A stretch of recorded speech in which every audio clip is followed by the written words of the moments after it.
भारत समाचार।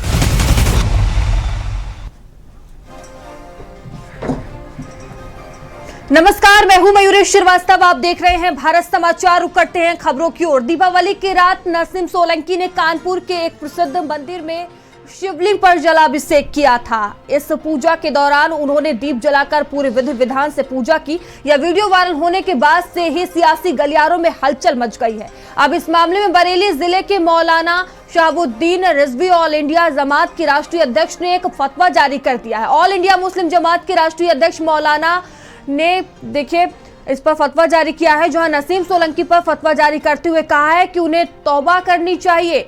माना जा रहा है कि यह फतवा नसीम की धार्मिक गतिविधियों को लेकर उनकी राजनीतिक छवि पर असर डाल सकता है और इससे समाजवादी पार्टी के लिए चुनौती पैदा हो सकती है। तो देखिए, इस मामले में जो सियासत है वो काफी तेजी से गरमाती हुई नजर आ रही है। तो शिवलिंग पर पूजा अर्चना की गई थी, जिसका वीडियो वायरल हुआ, जिसके बाद धर्म पर यह सियासत हो रही है। दो तस्वीरें आप देख सकते हैं। ये पहली तस्वीर किस तरह से पूजा अर्चना की गई थी दिवाली के मौके पर, जिसका वीडियो सामने आया, और दूसरी तस्वीर देखिए, इस पर सियासत काफी तेजी से हो रही है। गंगा जल से धुलवाया गया है।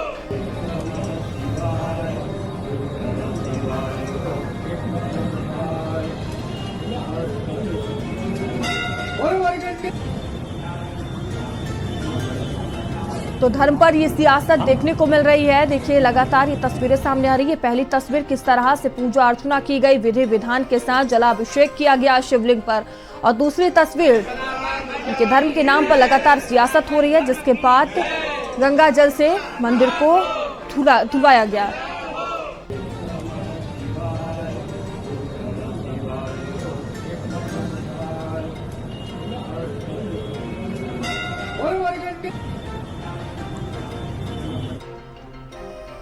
और देखिए, जिस तरह से धर्म के मामले पर सियासत हो रही है, उसको लेकर प्रतिक्रियाएं भी सामने आई है, वो हम आपको सुनाते हैं।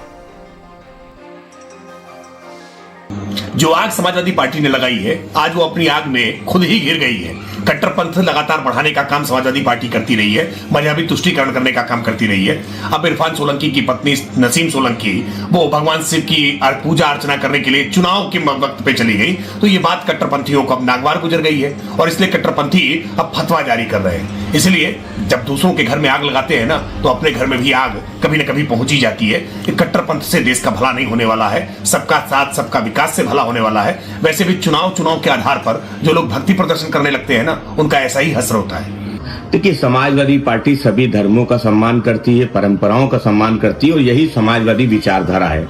नसीम सोलंकी, जिनके पति इरफान सोलंकी जेल में बंद है, भारतीय जनता पार्टी की सरकार ने जुल्म और जाति करके फर्जी मुकदमे लगाने का काम किया, और अब नसीम सोलंकी वो समाजवादी पार्टी की प्रत्याशी हैं। उपचुनाव हो रहा है, वो मंदिर भी जा रही, मस्जिद भी जा रही, गिरजाघर भी जा रही, गुरुद्वारे भी जा रही, क्योंकि ईश्वर एक है, और वो सबसे प्रार्थना कर रही हैं कि उनको जीत मिले, उनको इंसाफ मिले।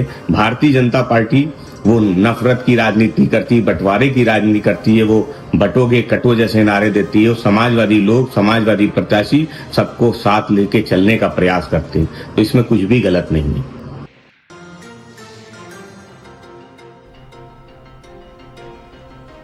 तो देखिए, लगातार इस पर सियासत हो रही है, और अब लोगों की प्रतिक्रियाएं भी सामने आ रही हैं। दोनों ही दलों की तरफ से इस मामले में प्रतिक्रिया सामने आई है।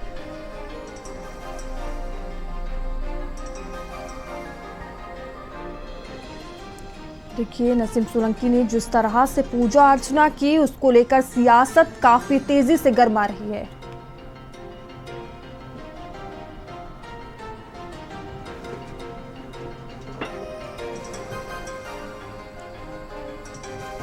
तो देखिए, लगातार जो सियासत है इस मामले में गरमाई हुई है।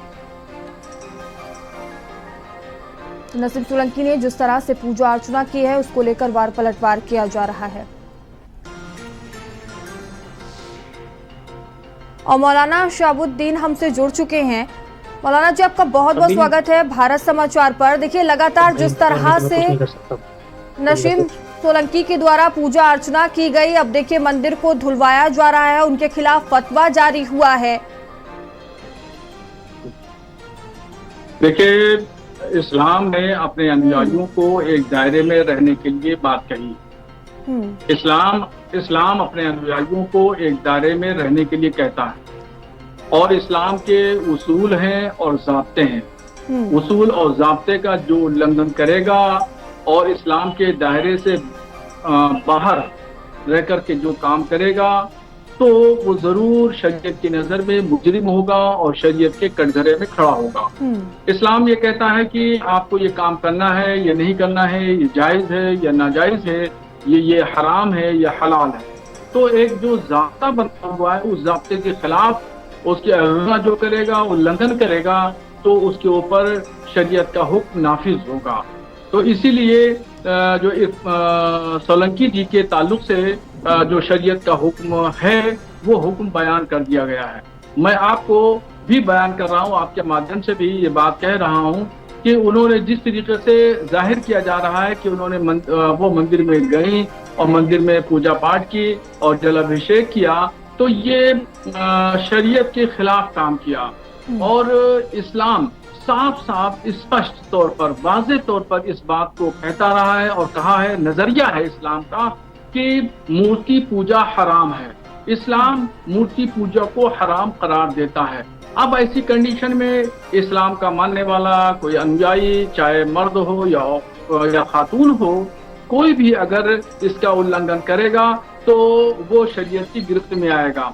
ऐसे ही सोलंकी जी जो है वो उन्होंने पूजा पाठ की है, उन्होंने जलाभिषेक किया है और जिस तरीके से वो मंदिर में गई हैं और उन्होंने वहाँ पे अमल ये किया है, ये अमल शरीयत के खिलाफ है। इसलिए उनको तौबा करने का और कलमा पढ़ने का हुक्म दिया गया है। और यही नहीं, ये तो सिर्फ सोलंकी जी के ही लिए नहीं है, बल्कि ये तो हुक्म शरीयत का आम है, हर एक मुसलमान पर लागू होता है, चाहे मर्द हो या खातून हो, उस पर इस्लाम इस उसूल को लागू करता है और उसका जो उल्लंघन करेगा, उसके खिलाफ जो काम करेगा वो मुजरिम होगा शरीयत की रोशनी में। तो इसीलिए उन पर हुक्म दिया गया है कि वो तौबा करें और कलमा पढ़ें। ठीक है, अमरनाथ मिश्रा जी भी हमसे जुड़ चुके हैं। अमरनाथ मिश्रा जी, देखिए नसीम सोलंकी ने जिस तरह से पूजा अर्चना के विधि विधान के साथ अब देखिए फतवा जारी कर दिया गया है और कहा गया कि शरीयत के खिलाफ है जो उन्होंने ये कार्य किया है, किस तरह से इसे देख रहे हैं? पहले तो आपके जो चैनल पे इस समय लोग देख रहे हैं, आपको देख रहे हैं, उनको गोवर्धन पूजन और अन्नकूट की बहुत बहुत मंगलमय शुभकामना। जो आपने ये विषय उठाया है अभी बता रही हैं आप जिस बारे में, ये बार बार जो शरीयत का हवाला दे रहे हैं, इनकी शरीयत को कोई मानता नहीं है, ये खुद ही नहीं मानते होंगे, खाली ये टीवी पे बोल रहे हैं। दूसरी चीज हम आपको एक बात ये बताएंगे कि जो भी समाजवादी पार्टी के प्रत्याशी ने वहाँ पे काम किया है, वो समाजवादी पार्टी के नेतृत्व के कहने पे किया है। उनको मालूम है कि 9 की 9 सीटें हार रहे हैं, इस वजह से वो भगवान की शरण में चली गई। और वहाँ के जो पुजारी हैं, वहाँ का जो मंदिर का प्रबंध तंत्र है, उनको पंचगव्य लेना पड़ेगा, उनको मंदिर का शुद्धिकरण करना पड़ेगा। क्योंकि कोई भी मुसलमान जो शरीयत की बात करे, किसी हिंदू को ये जुमे की नमाज में या किसी मस्जिद के अंदर जाने देंगे? तो हमारी मंदिर में कैसे कोई गैर हिंदू चला आया और अपने राजनीतिक रोटियां सेकने के लिए, राजनीतिक स्वार्थ के लिए, खाली चुनाव जीतने के लिए आप मंदिर आ गई? आप आइए, मंदिर में स्वागत है। आप पहले हिंदू धर्म स्वीकार करिए, हिंदू धर्म में आप आ जाइए, उसके बाद हम आपका मंदिर के अंदर स्वागत करेंगे।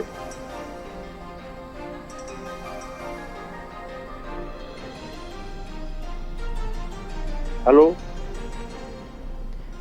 शहाबुद्दीन जी, देखिए जिस तरह से अब देखिए जिस तरह से अब इस पर सियासत काफी तेजी से हो रही है और ये जिस तरह से राजनीति की बात सामने आ रही है कि चुनाव होने हैं और चुनाव को देखते हुए ये कार्य किया गया है। हाँ, देखिए बहुत सारे लोगों के सियासी वाबस्तगी है और सियासी मफादात हैं, मगर मुझे सियासत से कोई लेना देना नहीं है और मैं किसी भी पॉलिटिकल पार्टी का मेंबर तक नहीं हूँ और ना मैंने कभी कोई मंच शेयर किया पॉलिटिकल पार्टियों का।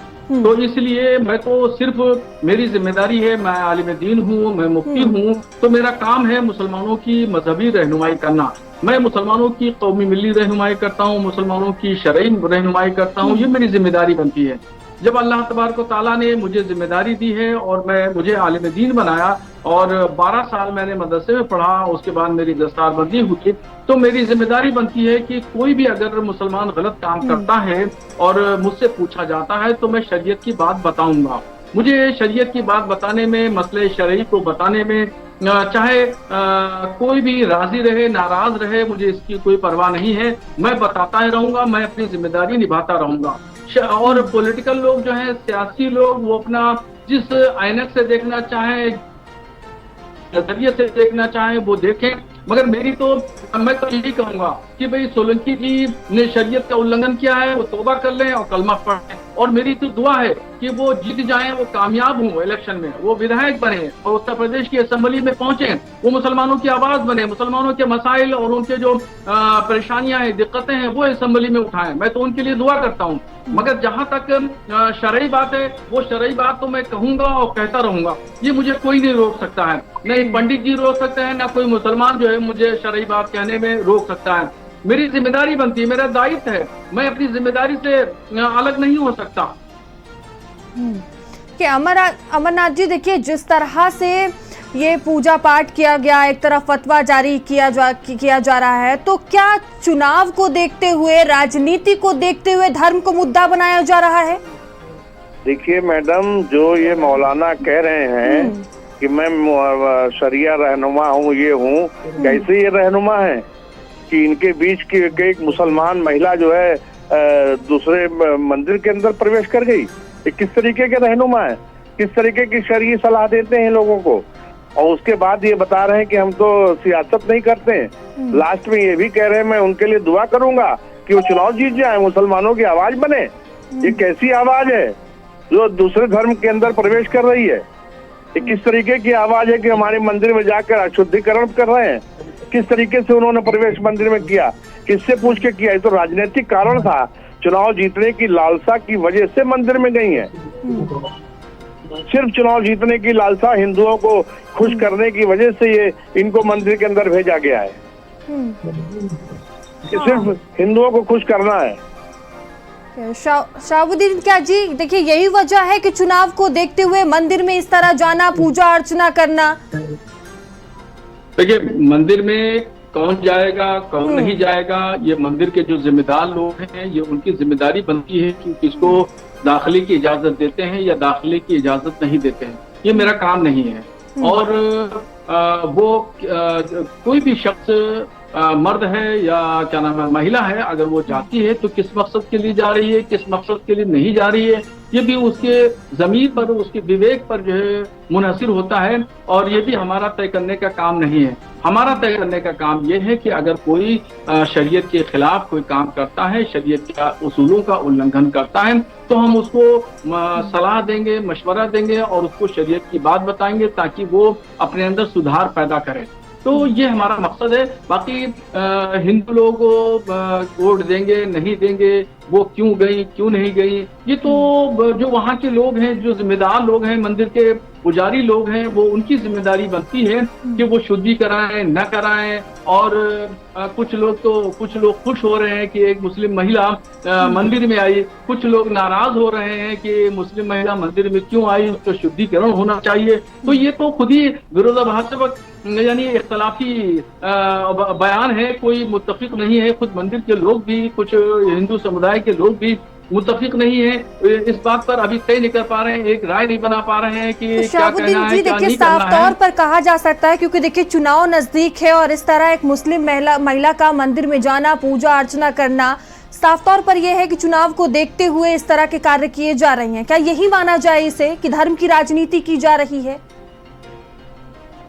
इस तरह के वाकयात होते रहे हैं बहुत सारे, मैंने खुद देखा है, मैं चश्मदीद गवाह हूँ कि बहुत सारे गैर मुस्लिम लोग जो इलेक्शन के दरमियान भी और वैसे भी हमारी दरगाह पे आते हैं और मस्जिद में आते हैं और दरगाह चढ़ाते हैं, फूल चढ़ाते हैं, आप मन्नतें मांगते हैं। तो क्या उसको हर चीज को सियासत से जोड़कर देखा जाना चाहिए, नहीं हर चीज को सियासत से जोड़कर नहीं देखा जाना चाहिए।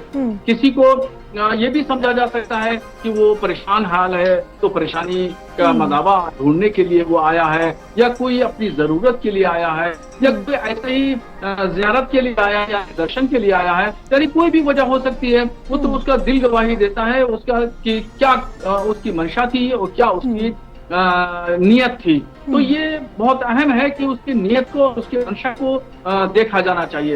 अब सियासत करने वाले तो जरूर सियासत करेंगे, इसलिए कि वो महिला जो है वो प्रत्याशी है, तो प्रत्याशी होने की वजह से सियासत तो जरूर होगी। और हो सकता है उस महिला के जहन दिमाग में ऐसी बात हो कि भाई हिंदू वोट हमें चाहिए तो उन्हीं के तौर तरीकों को अपनाना चाहिए। मैं ये नहीं कह रहा हूँ, मैं एक आइडिया से बात कह रहा हूँ कि ये मंशा हो सकती है, मगर ये है कि सियासी लोग हैं, सियासतदान हैं, हमारा तो काम है शरीयत की बात करना, मुसलमानों की रहनुमाई करना, हमारा बात है अच्छे और बुरे की। ठीक है अमरनाथ जी, शहाबुद्दीन जी को आप सुन रहे होंगे, उनका कहना है कि नियत और मंशा देखनी चाहिए, हर चीज राजनीति से नहीं जोड़ना चाहिए। अरे मैडम, आप इनकी नियत देख लीजिए। ये बता रहे हैं कि दरगाह पे हिंदू लोग आते हैं, अगर कोई हिंदू दरगाह पे जा रहा है, चादर चढ़ा रहा है, अगरबत्ती मोमबत्ती जला रहा है, रेवड़ी चढ़ा रहा है, तो उस पे मौलाना खुश हो रहे हैं। और दूसरी तरफ ये बता रहे हैं कि वो समाजवादी पार्टी के प्रत्याशी के लिए इन्होंने फतवा कर दिया कि वो दुआ करें, वो क्या क्या करें, क्या क्या ये नाटक बता रहे हैं। ये दो तरफा ही चल रहे हैं। तो बहुत राजनीतिक मौलाना को आपने डिबेट में शामिल कर लिया। ये तो दो तरफा बातें कर रहे हैं, शरीयत की भी बात करते हैं। अगर आपने क्या बात की, कैसे बात कर रहे हैं? अरे बिल्कुल सही कह रहे हैं। अरे आप ही ने कहा अभी कि अगर हिंदू चला आएगा दरगाह में दौर ऐसा होता है वैसा होता है, आप खुद ही बता रहे हैं। हम तो कभी किसी दरगाह पे हम किसी को बुलाते नहीं है, हमने कभी आपको दावत नहीं दी, हमने कभी आपको न्योता नहीं बांटा। मंदिर में किसने बुलाया था? समाजवादी पार्टी के प्रत्याशी मंदिर में पूजा करें। अगर कोई हमारे यहाँ कमी नहीं है मंदिरों में हिंदुओं की कि हम आपकी पार्टी से आपके यहाँ से बुला के लाएंगे कि आइए हमारे यहाँ शंकर जी का जल अभिषेक करिए। कि कोई अगर मुस्लिम महिला आ गई और चली गई तो उसका शुद्धिकरण हो रहा है, तो कुछ लोग कुछ भी हो रहे हैं। बिल्कुल शुद्धिकरण होगा, महिला मंदिर बिल्कुल होगा। पुजारियों को वहाँ के पंचकर्म ग्रहण करना पड़ेगा। दो हैं आपके, दो तरीके हैं, दो चेहरे हैं। आप दोगली बातें कर रहे हैं, आप दो चेहरे वाली बातें कर रहे हैं, आप दोगली बातें कर रहे हो। आप अपनी बातों पे स्टैंड नहीं करते। दोगली बातें कर रहे हो, हिंदू के आने पर मुस्लिम आते हैं, कभी भी दरगाह नहीं धोई गई। आज आप दरगाह मंदिर को धोने की बात कर रहे हैं, ये दोगली बात। अरे हिंदू शुद्ध रहता है, हिंदू के अंदर शुद्धता रहती है, इसलिए तुम दरगाह धो के करोगे क्या? मुसलमान से ज्यादा शुद्ध कोई नहीं होता। झूठा दावा मत करिए। अरे नहाते नहीं हो यार तुम लोग, महीनों खाली वजू करते हो। क्या बता रहे हो दूसरों को? शुद्धता का जो तुम नहाते नहीं हो, महीनों नहाते नहीं हो, वजू करते हो खाली। झांक करके देखिए मोहतरम, शुद्धता का झंडा जो है अपने गिरबान में झांक करके देखिए, जो ये नारा बुलंद कर रहे हैं शुद्धता का पूरे हिंदुस्तान भर में। मैं दावे से कह रहा हूँ कि एक दरगाह की मिसाल बता दीजिए कि वहाँ एक गैर मुस्लिम गया, उसने चादर चढ़ाई, उसने फूल चढ़ाया और उसके निकलने के बाद उस दरगाह को धोया गया। अरे मौलाना तुम खुद ही शुद्ध नहीं हो, तुम्हारा दिमाग और दिल शुद्ध नहीं है। चलिए ठीक है, आप दोनों का बहुत बहुत धन्यवाद मेरे साथ इस चर्चा में जुड़ने के लिए।